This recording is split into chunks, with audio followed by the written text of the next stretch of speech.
Hello and welcome to this video in the series about each of the new constituencies. For this video we're looking at one of the new constituencies in the southwest.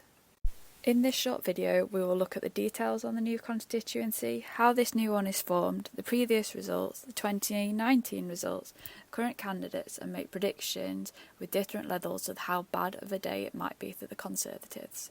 Please comment below for anything you'd like to see and subscribe to our channel to see new updates that we'll do and discussion videos as the election gets closer. There are lots of changes with boundaries in the next election, so we're going to give a quick overview of how the boundaries are changing and how it's going to affect each seat. Only 65 seats, or 10% of the seats, are staying the same, so here we're going to compare how the new seat compares to the main one that is replacing.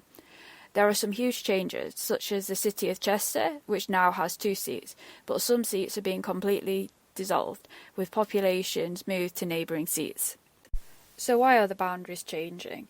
Every so often there are boundary changes to represent the current population movements. Some of them are based on land, without any population, and some of them are just because of population, for example new housing estates.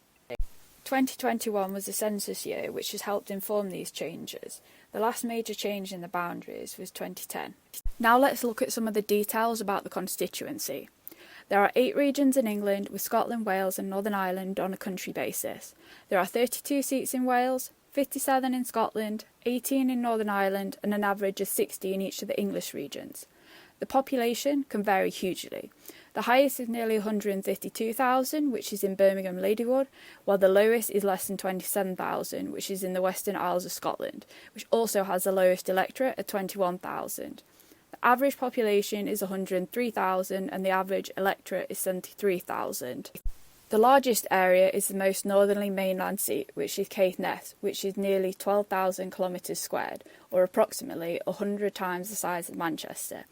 The average is 380, while the smallest is only 6.8.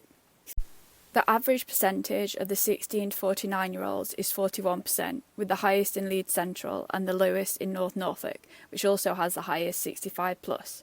The average 65+ is 38%, with the minimum at 15%, which is in the area around Canary Wharf.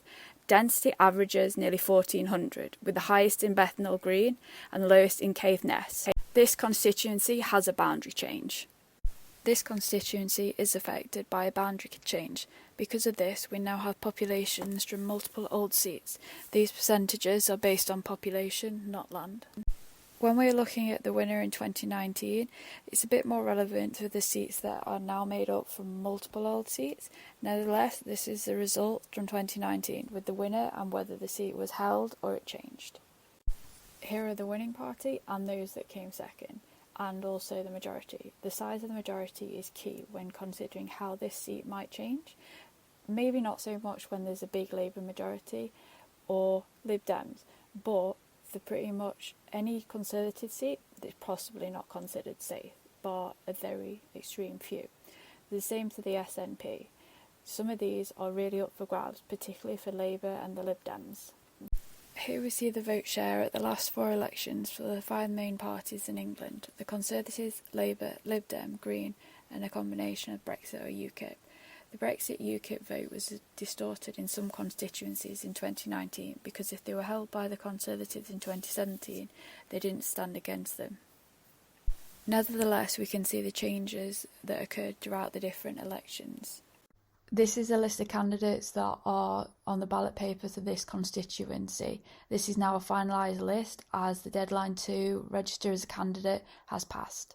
In these forecasts, we expect the seat to remain the same. Thank you for watching this video. We hope you learned a lot about the new constituencies. Please subscribe to our YouTube channel, follow us on Instagram and Twitter.